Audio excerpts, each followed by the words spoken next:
Ibihe byiza mwebwe mwese mukomeje kudukurikira muri mu bice bitandukanye. Reka mbabwire yuko muri Jamaica position yasabye ko Perezida wa Repubulika y'u Rwanda Paul Kagame yambikwa umudari w'ishimwe nk'uko bagiye babigaruka. Ishyaka ritavuga rumwe n'ubutegetsi bwa Jamaica PNP, People's National Party, ryagaragaje ko ryishimiye uruzinduko Perezida Paul Kagame agirira muri iki gihugu cya Jamaica, rinasaba ko yakwambikwa umudari w'ishimwe ukomeye uzwi nka Order of Excellence.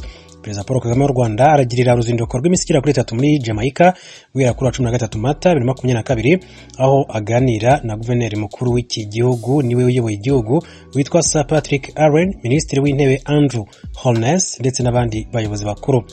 Umuvugizi wa ririya shyaka mu rwego rw'ububanyi n'amahanga witwa Liza Hana, mu kiganiro yagiranye n'ikinyamakuru cyitwa Jamaica Greener, yashimiye imiyoborere ya Perezida Paul Kagame yatumye iterambere ry'u Rwanda ryihuta rwari ruvuye mu bihe by'icuraburindi.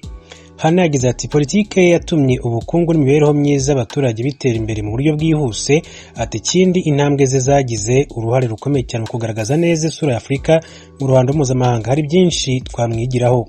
Ashingiye kuri ibi, Hana yatangaje ko yizeye ko Perezida Paul Kagame ahabwa uyu mudari usanzwe uhabwa abayobora ibihugu n'abahagarariye za guverinoma, ati mu izina y'abaturage ba Jamaica. Perezida Paul Kagame w'u Rwanda muri Kamena 2022, ubwo mu Rwanda hazaba hateranira inama y'umuryango wa Commonwealth Program, ibihugu byombi bibereye ibinyamuryango, azahabwa inshingano yo kuyobora iyo nama. Hana yagaragaje ko afite icyizere ko Perezida Paul Kagame azifashisha ubu bubasha mu guteza imbere indangagaciro z'amahoro, umutekano n'amahirwe angana kuri bose nk'uko abigenza ayoboye igihugu cy'u Rwanda. Yagize ati twiteze ko ijwi ndetse n'ubukangurambaga bye bizazana ibihe bishya by'iterambere muri Commonwealth ubwo azatangira inshingano yo kuyobora, kandi azagura izina ati ry'ubufatanye ndetse no kwishyira hamwe by'akarere by'umwihariko mu bihugu biri mu nzira y'iterambere. Uruzinduko rwa Perezida Paul Kagame muri Jamaica rukurikira urwo yagiriye muri Repubulika ya Congo guhera ku itariki ya 11 Mata 2022. Hitezwe isinywa ry'amasezerano y'ubufatanye bushya mu nzego zitandukanye. Tunavuga kandi kuri urwo ruzinduko yagiriye mu gihugu cya Congo, mabwire ko Perezida w'u Rwanda Paul Kagame yasoje uruzinduko rw'akazi yaramazemo iminsi igera kuri 3 muri Repubulika ya Congo Brazzaville, aho yagiranye ibiganiro na mugenzi we Denis Sassou Nguesso, ndetse ibihugu byombi bikanagirana amasezerano y'ubufatanye mu nzego zitandukanye. Uruzinduko rw'umukuru w'igihugu i Brazzaville rwatangiye ku itariki ya 11 Mata rusozwa mu gitondo cyo ku itariki ya 13 Mata 2022, nk'uko byatangajwe na Perezidansi y'ibihugu byombi binyuze ku mbuga nkoranyambaga. Nk'uko byagenze ubwo yageraga muri icyo gihugu, Perezida Paul Kagame yakiriwe na mugenzi we Denis Sassou Nguesso, ndetse ni nawe wamuherekeje ubwo yaragiye ku kibuga cy'indege yerekeje i Kigali. Perezida Paul Kagame avuye i Brazzaville we na mugenzi we Denis Sassou Nguesso bagiranye amasezerano 8 arimo ajyanye n'ubufatanye mu bukungu, kurengera ndetse no guteza imbere ishoramari hagati y'u Rwanda na Congo. Hari kandi amasezerano y'ubufatanye mu bijyanye n'ubucukuzi bw'amabuye y'agaciro, guteza imbere ubucuruzi buciriritse, ubukorikori, umuco n'ubugeni, ubuhinzi, uburere mboneragihugu, kungurana ubumenyi ndetse n'ibindi bitandukanye. N'amasezerano yaje yongera kuyo ibihugu bisanzwe bifitanye arimo ay'ubutwererane mu bya gisirikare, ubufatanye mu kuzamura imyigire n'imyigishirize muri za kaminuza, ubutaka, ubufatanye mu iterambere rirambye, kubungabunga ibidukikije, guteza imbere ubucuruzi hagati y'ibihugu byombi no gukomeza kwagura ubufatanye mu guteza imbere ingendo zo mu kirere. Incamake byaranze rero uruzinduko rwa Perezida Paul Kagame Brazzaville. Uruzinduko Perezida Paul Kagame muri Congo Brazzaville rwatangiye kuwa mbere w'iki cyumweru hagamijwe gushimangira umubano mwiza uri hagati y'ibihugu byombi.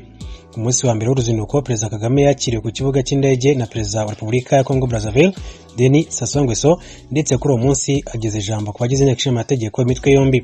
Ijambo rye Perezida Paul Kagame yavuze ko abaturage b'u Rwanda na Congo Brazzaville bahujwe n'intego yo kubaka iterambere rirambye kandi rigera kuri bose. Yagize ati abaturage b'u Rwanda n'aba-Congo Brazzaville bahujwe n'intego imwe yo kugira igice gitekanye kandi giteye imbere. Ati duhuje kandi intego yo guhuza ibihugu n'abaturage b'akarere ka Afurika.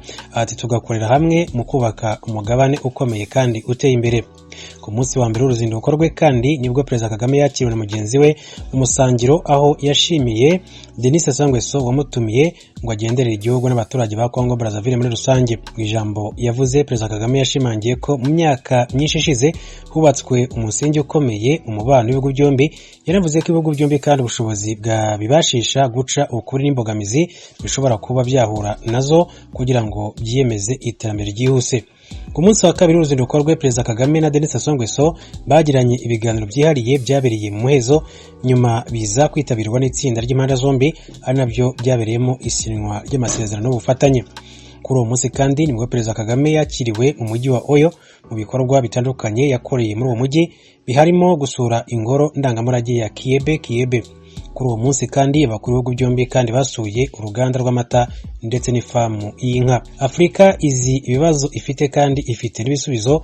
Ubwo yagezaga ijambo ku bagize inteko ishinga amategeko ya Kongo, imitwe yombi itekanye, Perezida Kagame yavuze ko Afurika idakwiye guhazwa no kugaragaza intego z'iterambere ifite ariko ugasanga nta gushyira mu bikorwa. Avuga ko imvugo ikwiriye kuba ngiro. Icyo kiganiro cyanitabiriwe na bamwe mu bagize guverinoma ya Kongo ndetse bahagarariye ibihugu byabo muri icyo gihugu. Perezida Kagame yagize ati, tuzi ibibazo Afurika ifite kandi tuzi n'ibisubizo ati bikenewe. Ikibura gusa ni uko dukorera hamwe tukava mu mvugo tukajya mu bikorwa, kandi dufite ubushake bwo kwihutisha ibikorwa. Agira ati, ntabwo dukwiriye guterwa ishema no kuvuga ibintu byiza gusa bikamara imyaka myinshi, ariko ugasanga mu myaka myinshi iri imbere kuva uyu munsi nubwo twavuze ibintu byiza ariko nta byinshi twagezeho. Dukeneye kujya imbere tugashyira mu bikorwa ibyo twiyemeje, by'umwihariko ibyo twasezeranyije abaturage bacu. Umukuru w'igihugu yagaragaje ko Afurika ifite ibyo ikeneye kwiteza imbere, ashimangira ko igihe kigeze ngo abatuye umugabane bashyire hamwe mu gukora ibyiza biwuteza imbere. Ati Afurika yakomeje kuvuga kwishyira hamwe ndetse no kugira ubumwe. Ati kuva yatangira kubaho dukeneye gukomeza gutera intambwe vuba. Ati hakoreshejwe ubumenyi n'umutungo umugabane wacu ufite, nta mpamvu yagatumye dukomeza kuba aho turi uyu munsi wa none. Umukuru w'igihugu yatanze urugero ku muryango wa Afurika y'Iburasirazuba uherutse kwakira Repubulika ya Demokarasi ya Kongo. Avuga ko ari ingenzi kuko iyi miryango y'ubucuruzi iteye imbere, bigira ingaruka nziza cyane ku iterambere rya Afurika muri rusange, ari nabyo bizihutisha ishyirwa mu bikorwa ry'amasezerano y'isoko rusange rya Afurika. Mu ruzinduko yagiriye i Brazzaville, Perezida Kagame yaraherekejwe n'abarimo Minisitiri w'Ububanyi n'Amahanga Dr Vincent Biruta, Minisitiri w'Imari n'Imigambi Dr Uzziel Ndagijimana, umuyobozi w'urwego rw'iterambere RDB Claire Akamanzi ndetse n'abandi batandukanye. Abayobozi bashinzwe ubuzima muri Uganda mu karere gahana imbibi na Repubulika ya Demokarasi ya Kongo bahangayikishijwe nuko icyorezo cya COVID-19 gishobora kongera gukwirakwira muri ako gace nyuma yuko habonetse abantu babiri banduye iyo ndwara mu mpunzi z'abanyekongo zahunze intambara mu ntara ya Rutshuru. Ni inkuru twateguriwe n'umunyamakuru w'ijwi ry'Amerika Ignatius Bahizi uri muri Uganda. Mu byumweru bitatu bishize, umupaka wa Bunagana uhuza Uganda na Repubulika ya Demokarasi ya Kongo mu majyepfo y'uburengerazuba bwa Uganda wakiriye ibihumbi by'impunzi zihunga imirwano misha hagati y'ingabo za leta ya Kongo n'umutwe w'inyeshyamba wa M23. Benshi mu mpunzi bahisemo kuguma ku mupaka kugira ngo bakurikirane uko ibintu bimeze mu rugo kugira ngo basubireyo bituje, ariko abashinzwe umutekano babasaba kuva ku mupaka bakaja mu nkambi y'impunzi ya Nyakabande. Buri mpunzi igera Nyakabande igomba gukorerwa ibipimo bya COVID-19. Abandi benshi nabo barakingirwa icyo cyorezo n'izindi ndwara, ariko abashinzwe ubuzima bavuga ko hari impunzi zasanzwe zaranduye icyorezo COVID-19.